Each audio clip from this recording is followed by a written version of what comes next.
Topik bahasan yang akan kita kaji pada pagi hari ini tentang fadilatul istighfar, keutamaan istighfar. Qala musannifu rahimahullah ta'ala wa nafa'ana ulumahu wa iyyakum. Fadilatul istighfar,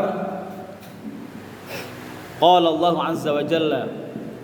Bagaimana kita melihat, memahami keutamaan istighfar, merujuk kepada firman Allah, Bismillahirrahmanirrahim, walladzina idza fa'alu fahishatan aw zalamu anfusahum dzakarullaha fastaghfiru lidzunubihim. Al-ayah.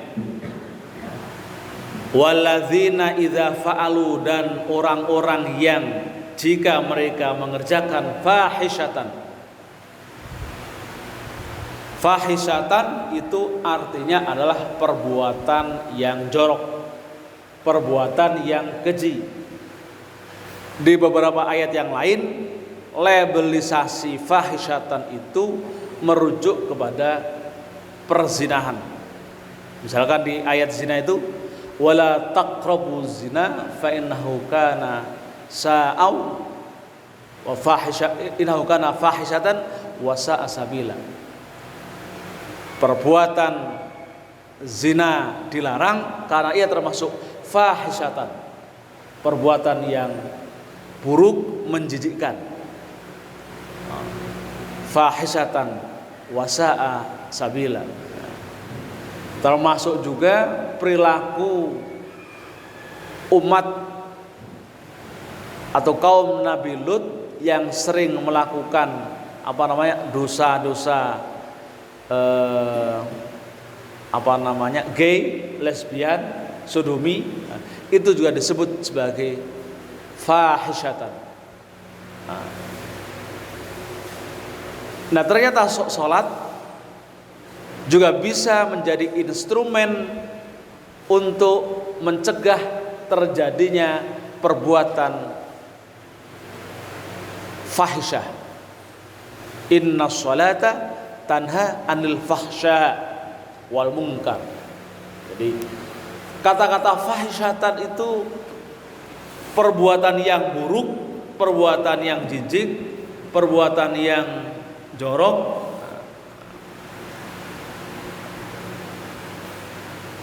dan itu bisa diampuni oleh Allah. Walladzina idza fa'alu fahishatan, jika mereka mengerjakan perbuatan fahisyah, au dzalamu anfusahum, atau berbuat zalim, ya, berbuat dosa juga,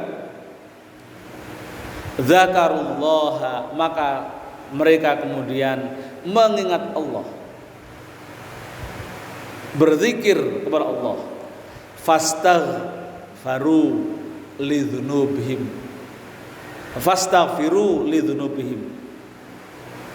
Selanjutnya minta ampunlah karena dosa-dosa mereka. Jadi ini perintah. Jika kita melakukan perbuatan fahsyah, perbuatan fahisyah, ya, keji, atau kita berbuat dosa pada diri kita, maka segeralah kita kemudian ingat Allah, lalu kemudian meminta ampun atas dosa-dosa yang kita lakukan. Diampuni oleh Allah kalau kita meminta ampun. Maka ada ketentuan di situ, sebelum kita melakukan istighfar, ingat dulu kepada Allah. Nah, karena banyak yang dari kita sering beristighfar tapi tidak didahului ingat kepada Allah. Artinya istighfarnya hanya di mulut. Ini ayat ini menunjukkan satu tahapan etika. Kalau mau minta ampun, ingat dulu kepada Allah, baru minta ampun. Jadi jelas sasaran permohonan kita yaitu Allah.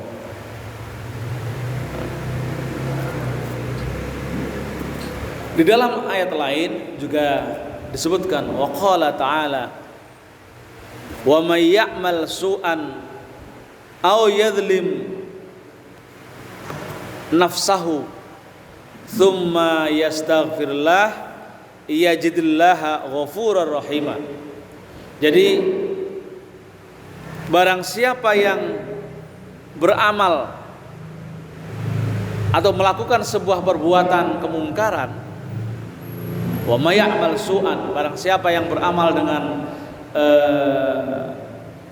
kejelekan, au yadzlim nafsahu, atau berbuat zalim, berbuat dosa pada dirinya, tsumma yastaghfirullah, kemudian dia meminta ampun kepada Allah, yajidillaha ghafurur rahim, maka dia akan menemukan, akan mendapati Allah sebagai zat yang maha pengampun lagi maha penyayang.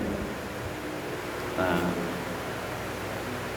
jadi kemauan kita untuk memohon ampun atas dosa yang kita lakukan, itu yang kemudian memposisikan Allah sebagai zat yang maha pemberi ampun dan rahimah. Menariknya menggunakan redaksi ghafurur rahimah, bukan ghafurur rahman. Itu artinya Allah mengkhususkan, menurunkan rahmatnya kepada hamba-hambanya yang memang sengaja meminta ampun jika dia merasa atau kita merasa memiliki dosa. Secara khusus rahimah itu kalau bahasa dunianya itu grasi, diberikan ampunan, diberikan rahmat, diberikan kasih sayang karena kita memang meminta. Kan beda dengan yang rahman. Ingat perbedaan kata-kata rahim dan rahman, terutama pada lafal kata bismillahirrahmanirrahim ya. Ar-Rahman itu Allah memberikan rizki, memberikan rahmatnya kepada siapapun, baik mukmin maupun tidak mukmin, baik muslim maupun tidak muslim, dan bahkan juga yang tidak beriman kepadanya kadang diberikan rizki lebih banyak, untuk menunjukkan bahwasanya Allah tidak membeda-bedakan makhluknya ketika Allah memberikan rahmat dan rahmatnya. Maka istilahnya adalah Ar-Rahman. Tapi kalau bagi orang yang beriman, khusus rahmatnya diturunkan, Allah menunjukkan sifat rahimnya. Maka kemudian dalam redaksi bahasa Al-Quran disebut Allah Maha Rahim, karena itu adalah sifat yang rahmat yang diturunkan kepada umatnya yang dipilihnya, umatnya yang taat pada ajarannya. Dan itu rahim itu akan diberikan, akan ditunjukkan pada saat nanti di yaumil kiamah. Akan terlihat rahman di akhirat itu sudah tidak ada, yang ada adalah rahim. Karena itu welas asih, sikap penyayang akan ditunjukkan kepada umat atau makhluknya yang menjalankan perintahnya. Nah, kita juga harus memiliki keyakinan. Kemarin di dalam berdoa harus memiliki keyakinan apa yang kita minta itu pasti akan dikabulkan oleh Allah, dan kita meyakini Allah adalah Maha Rahim. Nah, maka kemudian ketika kita minta ampun kepada Allah, juga kita harus memiliki persepsi positif. Allah pasti akan memberikan ampunan karena Dia adalah Zat Ghafurur Rahim. zat yang memberikan ampunan sekaligus memberikan kasih sayangnya spesifik kepada umat yang menjalankan atau mohon ampun kepadanya. Nah, jadi banyak perintah-perintah yang mengingatkan pada kita semua untuk jangan lupa untuk beristighfar. Redaksi minimalisnya ya astaghfirullahaladzim. Astaghfirullahaladzim. Wa qala ta'ala di ayat yang lain, fasabbih bihamdi rabbika wastaghfir innahu kana tawwaba. Fasabbih, maka bertasbihlah. Bertasbihlah. Ingat, bertasbih itu artinya mensucikan Allah. Mensucikan Allah itu bukan kotor lalu dibersihkan, bukan ya. Itu mensucikan itu kita memuji Allah, membangun persepsi pada diri kita bahwasanya Allah itu adalah zat Allahus Samad, lam yalid wa lam yulad wa lam yakul lahu kufuwan ahad. Allah sebagai zat Maha Pencipta, Maha Penyayang, zat yang tidak bergantung pada yang lain, atau zat yang tidak melahirkan, tidak beranak ataupun diperanakan, yang tidak diciptakan.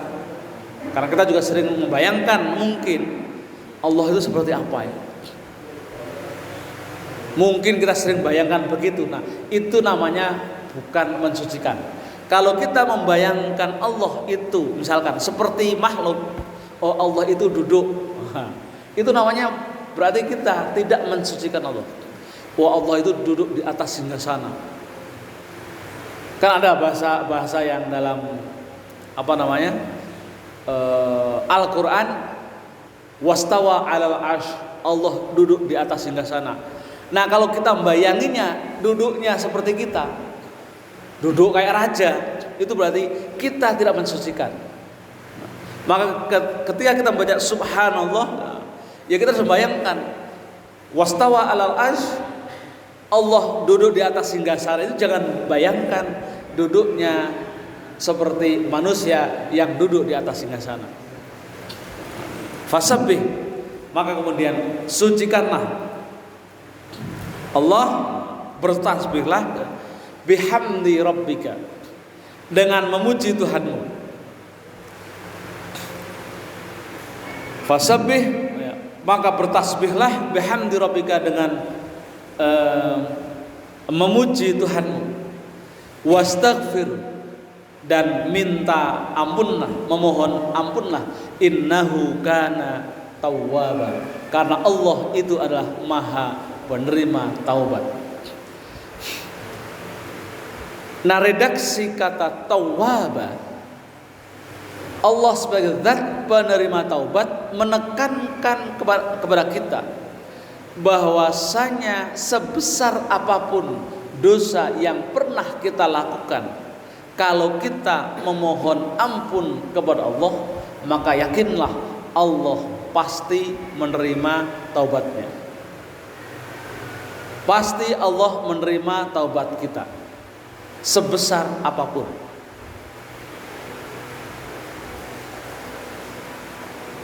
Kecuali kalau di dalam Al-Quran itu dosa kemusyrikan, dosa menyekutukan Allah. Yang lainnya itu masih bisa dimaafkan. Bahkan perbuatan fahsya, tadi yang disebutkan fahsya, fahisah dalam Al-Quran itu juga disebutkan.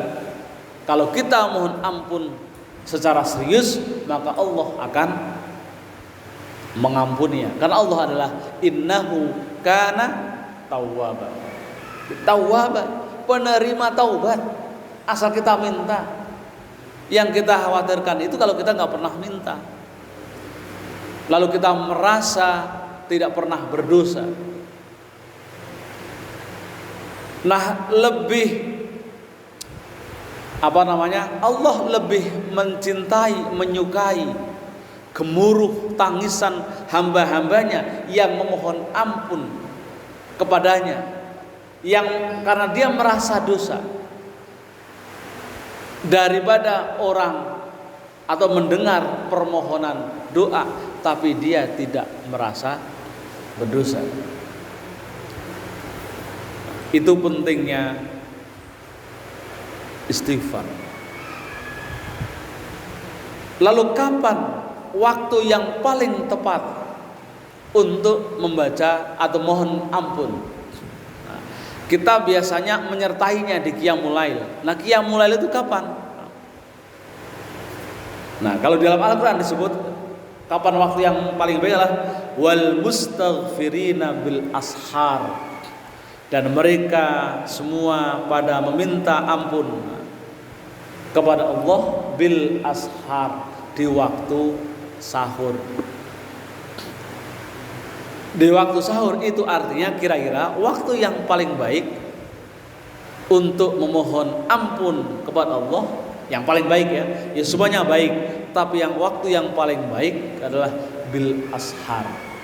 Jadi kalau subuh itu jam 4, berapa sekarang? 12 menit 11 menit kira-kira ya sebelum subuh itu. Karena itu waktu sahur kan waktu sebelum subuh.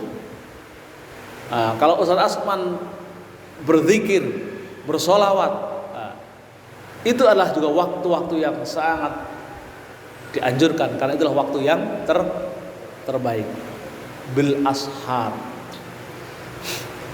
Malam gimana? Tengah malam ya baik, tapi kalau dibandingkan dengan waktu sahur itu lebih baik waktu sahur. Sholat 2 rakaat sunat mutlak ataupun sholat tahajud, silahkan. Kalau masuk masjid sholat tahiyatul masjid, sholat taubat dan seterusnya. Wal mustaghfirina bil ashar, waktu yang paling jos kira-kira. Dalam ayat yang lain qala ta'ala kanu qalilan minal laili ma yahjiuna wa bil asharihum yastaghfirun. Mereka sedikit tidur dan ketika waktu sahur hum yastaghfirun, mereka beristighfar, mereka memohon ampun kepada Allah. Ini kita biasanya yang sering kita informasikan, memang Qiyamul Lail juga menjadi waktu yang waktu yang baik untuk berdoa, waktu yang paling baik untuk bermunajat. Tapi ternyata masih ada waktu yang paling baik yang ditunjukkan dalam Al-Quran, yaitu ashar atau bisikr, waktu sahur.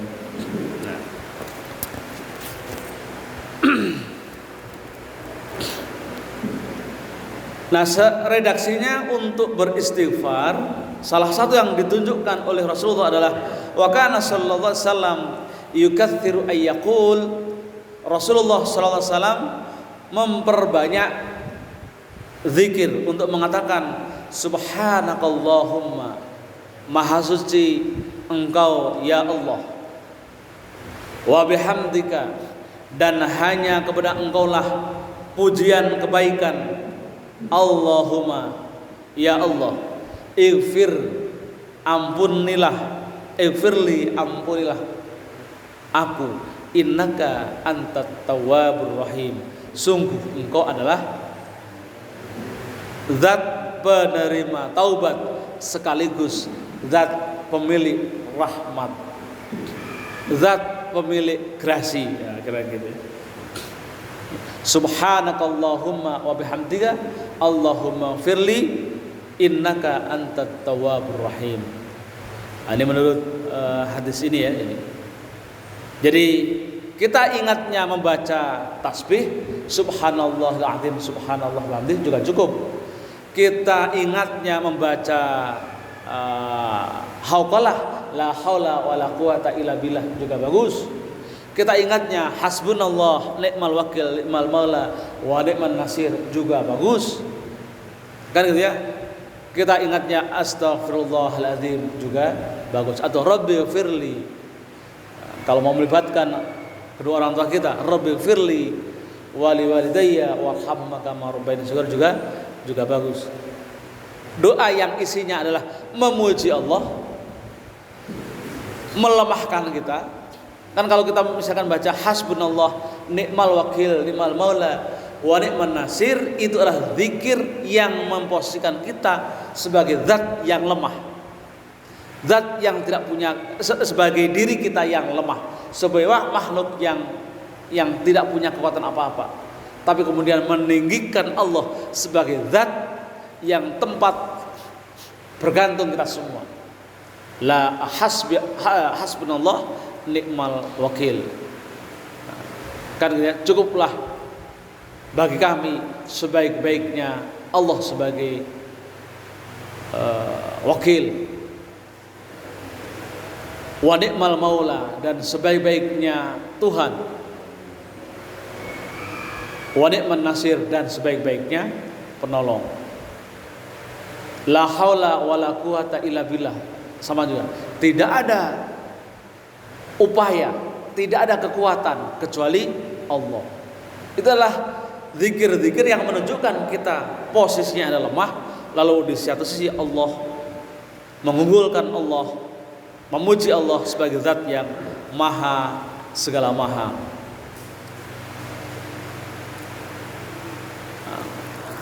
Apa manfaatnya istighfar? Waqala sallallahu alaihi wasallam, Rasulullah sallallahu alaihi wasallam bersabda, man aktharul istighfar, barang siapa yang memperbanyak istighfar, ja'alallahu lahu min kulli hammin faraja, maka Allah akan menjadikan dengan wasilah istighfar itu dapat menyelesaikan kesulitan, menghilangkan kesedihan, menghilangkan kesulitan. Wa min kulli dhayyikin makhraja, memberikan jalan keluar dari segala kesulitan. Wa razaqahu min haitsu la yahtasib, dan Allah akan memberikan rizki yang disebut dengan rizki wahbi, min haitsu la yahtasib, yang kita tidak tahu dari mana rizkinya itu. Kita tidak bisa menyangka kalau akan ada pintu rizki dari pintu yang tidak pernah diduga. Nah, itu karena istighfar. Tapi ingat sekali lagi, etika beristighfar pertama harus ingat dulu kepada Allah. Ingat dulu kepada Allah, maka kemudian kita puji Allah, kita sucikan, kita bertasbih kepada Allah, baru kemudian istighfar itu adalah ujungnya. Jadi puji dulu Allah, nanti setelah banyak memuji ini itu, baru kemudian memohon ampun kepada Allah.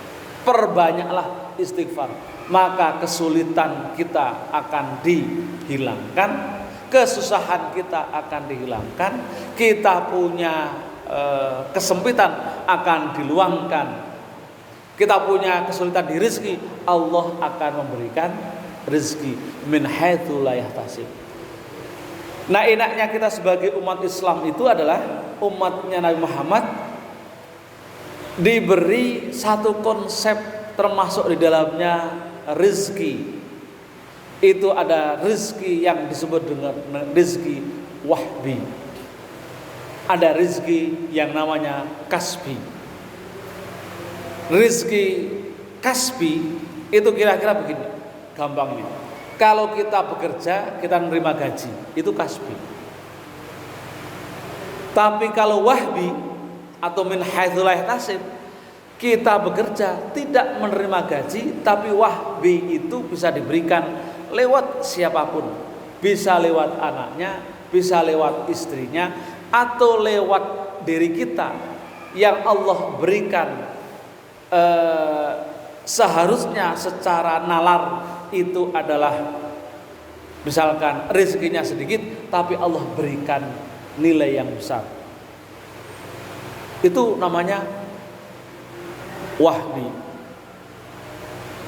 Dan itu banyak. Misalkan kita sering melihat sebagian saudara kita sering menjadi pengabdi untuk menyebarkan agama.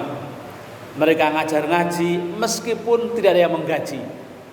Tapi kadang Allah menjamin rezekinya. Mungkin kadang tetangga di sekitarnya menjamin rezekinya, mengirimkan membagikan sebagian rezekinya. Atau kadang ada orang suatu saat yang memberikan tanpa kita sangka-sangka, memberikan sebagian rezekinya yang jauh lebih besar daripada gaji yang seharusnya diterima.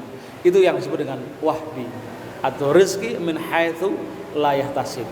Atau mungkin kalau kita bertani, padi yang biasanya dijual 1 kilo itu mungkin 6.000, mungkin pada saat itu bisa 7.000, bisa 8.000, tapi ketika dikalkulasikan menjadi besar. Mungkin kita sebagai petani tanaman yang biasanya lakunya berapa rupiah, tahu-tahu melangit harganya. Itu namanya wahbi. Kita tidak bisa mengatur yang seperti ini, karena itu adalah prerogatif Allah. Maka kemudian beristighfar itu menjadi penting. Meskipun keluasan rizki itu tidak menjadi tujuan kita, tapi itu adalah konsekuensi dari amaliyah, karena seringnya kita berzikir kepada Allah, seringnya kita beristighfar kepada Allah. Dalam hadis lain juga disebutkan, wa qala sallallahu alaihi wasallam, inni la astaghfirullah ta'ala wa atubu ilaihi fil yaum. Sungguh aku ini, Rasul mengaku,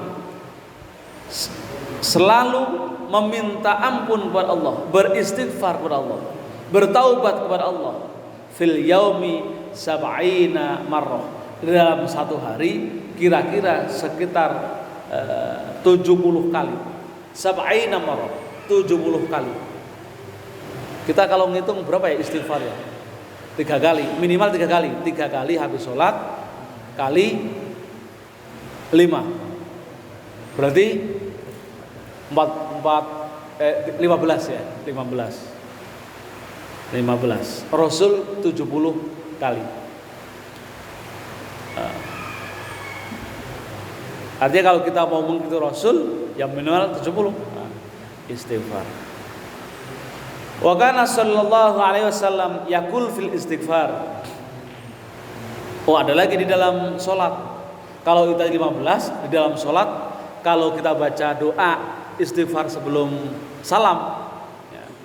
Karena di Rasulullah SAW yaqul fil istighfar, redaksi istighfar yang dibaca oleh Rasul, Allahumma ighfirli ma qaddamtu wa ma akhartu wa ma asrartu wa ma a'lantu wa ma anta a'lamu bihi minni antal muqaddim wa antal muqaddam wa antal muakhkhar wa anta ala kulli syai'in qadir. Ini doa yang sering dibaca sebelum kita salam. Kalau redaksi yang selain ini, ada juga yang redaksi Allahumma firli ma qaddamtu wa ma akhartu wa ma asrartu wa ma a'lantu anta ya muqallibal qulub tsabbit qulubana ala dini. Itu doa istighfar sebelum salam. Setelah fil alamina innaka hamidum majid. Sering sampai sana nggak kalau sholat, atau hanya sampai fil alamina innaka hamidum majid?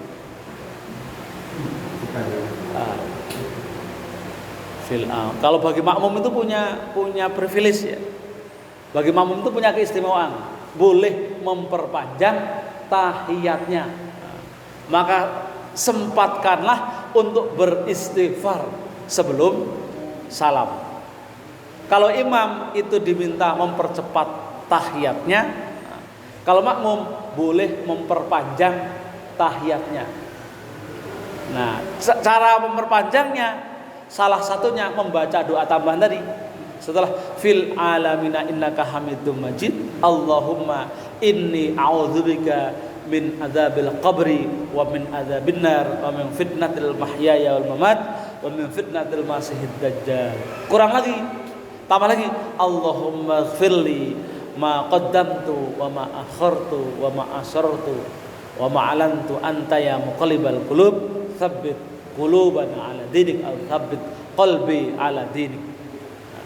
Tambah lagi pakai istighfar yang lain. Allahumma ighfirli dzunubi atau Allahumma ighfirli dzambi innaka antat tawwabur rahim. Boleh memperpanjang. Makmum kalau imam makruh ya. Kalau imam manjang-manjangin makruh tahiyat karena harus segera menyelesaikan. Tapi kalau bagi makmum punya keistimewaan boleh memperpanjang. Ingat jangan pakai bahasa Indonesia. Kalau mau pakai bahasa Indonesia jangan sampai menggerakkan lidahnya. Karena kalau sholat ya ketika pakai bahasa Indonesia kalau sampai menggerakkan lidahnya itu sama dengan dia membaca bacaan atau zikir di dalam sholat dengan bahasa non Arab. Dalam mazhab Syafi'i sholat harus pakai bahasa Arab.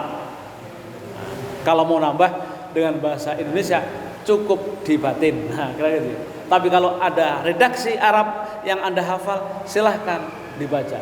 Salah satunya tadi ya, Allahumma inni a'udzubika min adzabil qabri wa min adzabin nar wa min fitnatil mahyaya wal mamat wa min fitnatil masih dajjal. Kalau misalkan belum hafal atau nyari doanya bisa googling doa itu. Kalau di bukunya biasanya di fasolatan ada biasanya. Fasolatan itu. Allahumma inni a'udzubika, ya Allah sungguh aku berlindung kepada Engkau ya Allah min adzabil qabri, dari siksa kubur. Siksa kubur itu ada ya. Wa min adzabin nar, dan dari siksa api neraka. Wa min fitnatil mahya, dan dari ujian, cobaan, azab kehidupan. Wal mamat, dan kematian, terutama ketika sakaratul maut. Wa min fitnatil masih dajjal, dan dari ujian, dari cobaan masih dajjal, dajjal yang terkutuk. Wa minal makhrami wal ma'tham, dan dari perbuatan dosa. Allahumma firli, ya Allah ampunilah aku ma qaddamtu, dosa-dosa yang lalu, wa ma akhartu, dan dosa-dosa yang akan datang, wa ma a'lantu, dan dosa-dosa yang kelihatan, wa ma asrartu, dan dosa-dosa yang tidak kelihatan atau yang tidak sengaja dilakukan. Anta ya muqallibal qulub, engkaulah zat yang sering membolak-balikkan hati. Tsabbit qalbi, kokohkanlah hatiku, kokohkanlah imanku ala dinik, pada agama yang engkau ridhai. Itu istighfar sebelum salam. Mainannya makmum itu begitu sebenarnya. Banyak sekali hak istimewanya. Boleh sujud lebih panjang. Imam nggak boleh. Imam sujud panjang-panjang, makruh sujudnya. Kalau makmum boleh, asal jangan sampai kelamaan sujud sampai salamnya imam. Itu yang enaknya makmum. Tahiyatnya boleh panjang, imam sudah salam, kita mencoba memperbanyak permohonan ampun di dalam sholat itu boleh. Karena doa yang paling terbaik, doa terbaik adalah doa di dalam sholat. Ada waktu-waktu doa yang mustajabah, tapi ada waktu-waktu yang terbaik. Salah satunya adalah doa di dalam sholat. Wa anil fadil rahimahullah ta'ala, dari para sahabat, istighfaru bila iqla'in taubatul kadzabin, memohon ampun tapi tidak dengan ikhla itu lepas. Mohon ampun tidak lepas itu ya. Memohon ampun tapi kalau kemudian diterjemahkan ini tidak serius.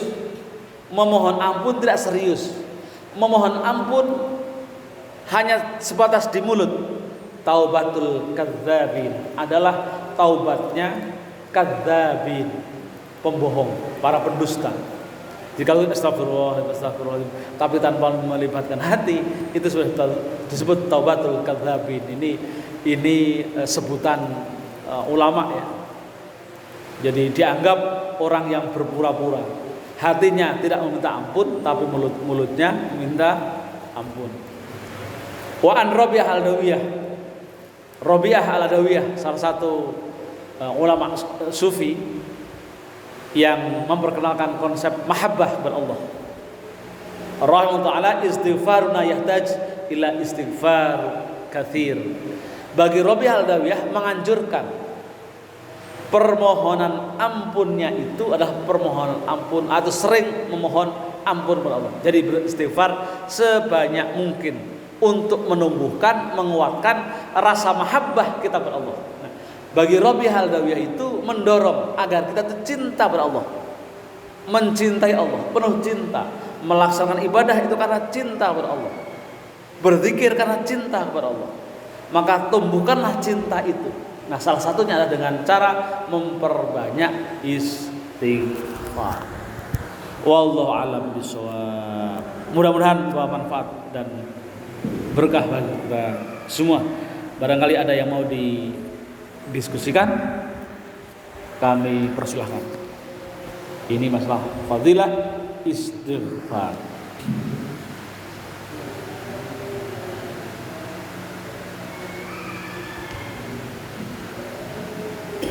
Monggo.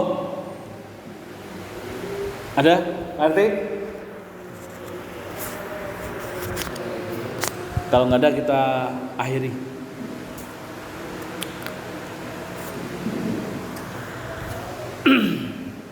Astaghfirullahaladzim, lakal hamdu ya Allah ya Rabbana ya Maulana ya Allahumma salli wa sallim ala Muhammadin fil awwalin akhirin wa sallim wa radiyallahu tabaraka wa ta'ala min sadatina ashabi rasulillah ajma'in amin ya Rabbana alhamdulillahi rabbil alamin hamdan yuafi'uka fi masjida ya Rabbana lakal hamdu kama yanbaghi li jalalika wa jalali karimi wa 'azimi sultanik Allahumma ighfir lana dhunubana wa liwalidina warham kama rabbana shighara Allahumma ighfir muslimina wal muslimat wal mu'minina wal mu'minat birahmatika ya arhamar rahimin Allahumma ij'al jam'ana jam'an marhuma wa tafarruqana tafarruqan ma'suma wa laysa ma'ana sakiyan aw mahruma Allahumma rabbana zidna ilman nafi'a warzuqna fahman sahiha Allahumma inna na'udzubika min dhulumatil wahmi wa akrimna bil fahmi wa zayyinna bil akhlaqil hasanati wal hilmi Allahumma ij'alna wa auladana wa dhurriyyatina iman bika tasdiqan bi kitabika wa wafa'an ba'dika wa tiban sunnati nabiyika Muhammadin sallallahu alaihi wasallam Allahumma inna na'udzubika min 'ilmin la yanfa min qalbin la yakhsha min 'amalin la yurfa min nafsin la tashba wa min du'ain la yustajabu Allahumma rabbana atina fid dunya hasanah wa fil akhirati hasanah wa qina adzaban nar wa sallallahu ala sayyidina Muhammadin nabil ummi wa ala alihi wa sahbihi wa barik wa sallim subhana rabbika rabbil izzati amma yasifun wa salamun al mursalin alhamdulillahi rabbil alamin taqabbalallahu minna minkum taqabbal ya karim